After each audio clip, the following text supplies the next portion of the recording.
Welcome back to my channel. Ngayon, meron na naman akong ibabahaging ritual para tayo'y umasenso at magbago ang takbo ng ating pamumuhay. Kayo ba ay laging gipit sa pera? Kayo ba ay lagi na lamang nauubusan ng pera?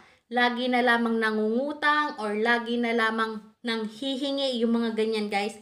Kung kayo ay mahilig sa mga pampaswerte at kayo ay naniniwala dito, ito ay magdudulot ng swerte at biyaya sa inyo. Pero bago ko umpisahan ang video natin ito, disclaimer muna sa mga taong hindi po naniniwala sa ganitong ritual o sa ganitong gawain, paki-skip na lang po ang video ito at humanap kayo ng video na gusto nyo. At kung kayo ay bago lang dito sa channel ko at nagustuhan mo ang video ito, huwag nyo nang kalimutan mag-subscribe at i-click na rin ang tiny bell para maging updated kayo kapag may bagong videos ako na i-upload tulad ng ganito. So meron tayong ritual para makaakit ka ng malaking pera at swerte sa iyong buhay o sa iyong negosyo. So ito lang yung kailangan natin dito sa ating ritual na ito. Kailangan natin dito ng shot glass, basong babasagin po ang kailangan, babasagin siya ha. At kailangan din natin dito ng coins, isang pirasong coins lang. Kailangan po makintab, bago at silver po yung ating gagamitin. Kailangan po makinang siya para kumikinang yung ating kaswertihan, kumikinang ang ating kayamanan, yung mga ganyan guys. At kailangan din natin dito ng star anise. Isang piraso lang na star anise ang ating gagamitin. At kailangan din natin dito ng baking powder. Ayan, kailangan natin ito. At kailangan din natin dito ng bay leaves. Ayan, powder din yung kailangan natin. At kailangan din natin dito ng peppermint. Itong dry ang ating gagamitin. Parang powder na din siya kasi durog na siya. Ayan. At kailangan din natin dito ng cinnamon powder. So, cinnamon powder ang ating gagamitin dito. So, ganito lang ang inyong gagawin guys. Kapag nakompleto na yan, humarap sa silangan. Diyan natin uumpisahan ang mga pampaswerteng gagawin natin. Dahil napakalakas po ng enerhiya na makukuha natin sa silangan kapag dyan tayo nakaharap at gumagawa ng ritual. So guys, itong mga herbs nating ito, mabibili natin sa mga grocery store. Tulad ng Pure Gold, Robinson o kaya ay SM Supermarket. Ayan, makakabili kayo nitong mga kailangan nating herbs sa ritual nating ito. Kung wala kayong makitang ganyan o ganito sa lugar ninyo, pwede po kayong magtingin ito sa online, Lazada o kaya Shopee. Diyan po kayo makakabili ng mga hindi nyo nabibili sa inyong lugar. So, ayan guys. So, ganito lang ang inyong gagawin. Lalagyan nyo ng baking powder. So, ganito guys. Imimix kasi natin yan. Dahil maliit yung lalagyan natin, kukuha tayo ng pwede nating paghaluan. So, ayan. So, ganyan ang gagawin nyo. Lagyan ng baking powder, isang kutsara lang, isang kutsara o kutsarita lang yung ating gagamitin dito sa ritual natin ito. Isang sandok lang yung ating gagamitin dito sa ating ritual na ito. So, ayan guys. Ayan. Baking powder. So, kahit alin naman ang mauna dito, basta yan ay mailagay nyo dyan dahil imimix naman natin yan. Kahit hindi nyo sunod-sunod na ilagay yan. Tapos, cinnamon powder.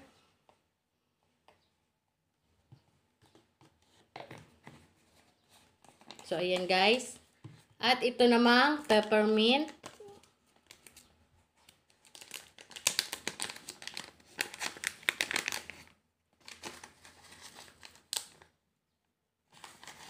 So, pwede kayong gumawa ng marami nito at lahat ng inyong pintuan ay lagyan mo nito o tahanan nyo, bawat sulok, lagyan mo nito. Pwedeng-pwede yan. At ito namang ating laurel powder. Ayan. Isang sandok lang naman yung inyong lalagay. Tapos, imimix natin ito. Ayan. Haluin lang natin mabuti. Ayan. So guys, ang paggawa nito ay tuwing Tuesday o Friday ninyo gagawin. So napakarami po nagtatanong sa inyo kung pwede ba daw gawin ito ng ibang araw. So pwede naman ninyo itong gawin kahit anong araw Basta paniwalaan nyo lang at focus kayo dito sa gagawin nyong ito para swertein kayo, para ito'y magkabisa sa inyo. So, ang pinakamabisang araw guys ng paggawa nito ay Tuesday o Friday. Dahil alam naman natin na yung mga manggagamot, Tuesday o Friday lang sila nanggagamot, o yung mga mangkukulam, tuwang-tuwa sila gumawa ng masama kapag Tuesday o Friday. Talagang nagpapabayad pa yung mga yan para lang makapangkulam sila, yung mga ganyan. Yung mga psychic, ganyan din. Nakakakita sila o malakas yung enerhiya nila na makakita ng mga bagay na hindi natin nakikita sa araw ng Tuesday o Friday, Martes o Biyernes. So, ganyan. Kaya maganda rin gumawa ng mga ritual kapag ganyang araw, Martes o Biyernes. Talagang napakaganda niyan. So, ang oras ng paggawa nito ay umaga, papasikat ang araw. Pwede nyo gawin ng madaling araw. Tapos, sa umaga, pag sikat ng araw, ay pasinagan nyo ito sa sinag ng araw. I-energize nyo ito sa sinag ng araw. So, ang oras ng pagpapa-energize nito ay 6:30 hanggang 8:30. Pwede po kayong mag-energize sa oras na yan kahit 30 minutes lamang. So, ayan guys. Kapag halo na siya, ilagay nyo na dito sa lalagyan yan. Sa gagamitin nyo yan.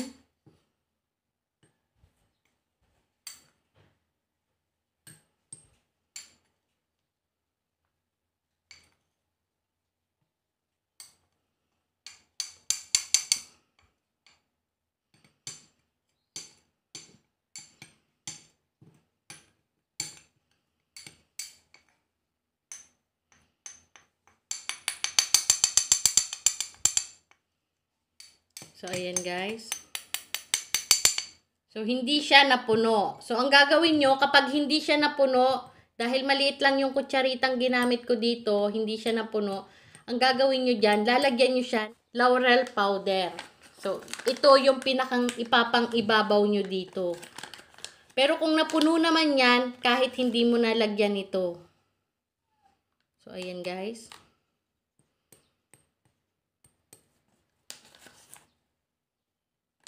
So, ayan. Ganyan.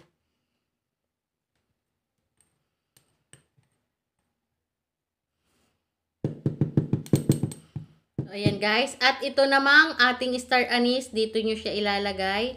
At ito namang ating coins. Dito nyo siya ilalagay. Nakaharapan tao. Ayan. Dapat nakaharapan tao. So, ayan guys. Ganyan ang inyong gagawin.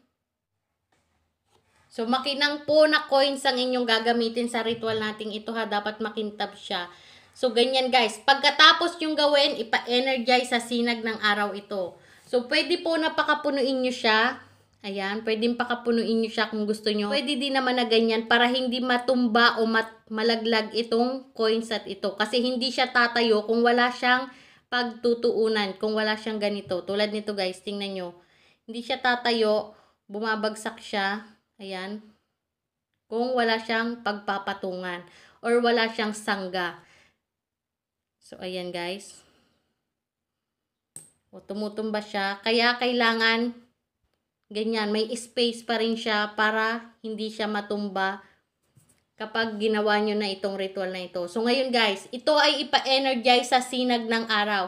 So, kailangan mapa-energize nyo ito para mas malakas yung enerhiya nito na maghatak at magpalago, magparami ng pera nyo. So, napakaganda po nitong gawin sa inyong mga negosyo kung kayo ay yung tipo na papalugi na o kaya ay yung magbubukas pa lang, napakaganda po nito. Kung wala naman kayong negosyo at gusto mo lang swertehin sa inyong tahanan, pwede nyo po itong gawin at ilagay nyo sa inyong main door. Pwede po sa likod ng inyong main door, pwede rin naman sa harap, pwede rin naman sa gilid, lagyan nyo ng patungan. Depende na sa inyo kung saan nyo siya ilalagay doon. Basta ito ay dapat hindi matatapon. So, kung ang business mo ay nasa bahay, gano'n na ang gagawin mo. Ilagay sa pintuan ninyo itong pampaswerte na ito. Kung ang negosyo mo ay mga tindahan, ilagay mo lang ito sa inyong tindahan, sa ibabaw ng inyong kaha o kaya naman ay kung may altar kayo sa tindahan nyo, ilagay nyo ito doon. So, ganyan lang po kasimple ang ritual nating ito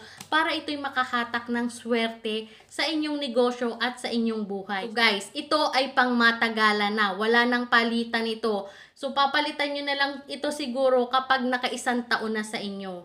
Kasi, syempre, panibagong swerte, panibagong pampaswerte ang gagawin nyo pagpasok ng bagong taon sa inyo. So, ito ay dun nyo lang papalitan. Kapag papalitan nyo ito, ipahangin nyo lang ito sa labas o kaya naman ay itapon nyo sa basurahan. Balot sa plastic at itapon sa basurahan. Yung coins ay pwede mong gamitin sa susunod mong ritual. Hugasan lamang ito ng tubig na may konting asin at suka para magamit nyo sa susunod nyong ritual. So, wag nyo siyang itatapon. Pati yung lalagyan, syempre, wag nyo rin itatapon kasi magagamit nyo pa yan sa susunod nyo pang mga ritual.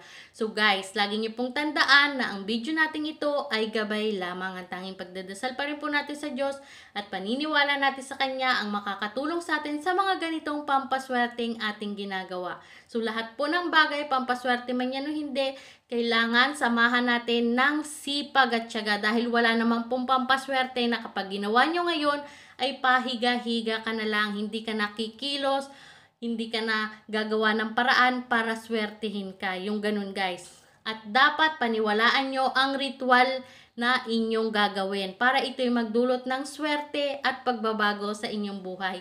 So, yun lang, guys. Thank you for watching. Sana may natutunan kayo sa video ito. Bye!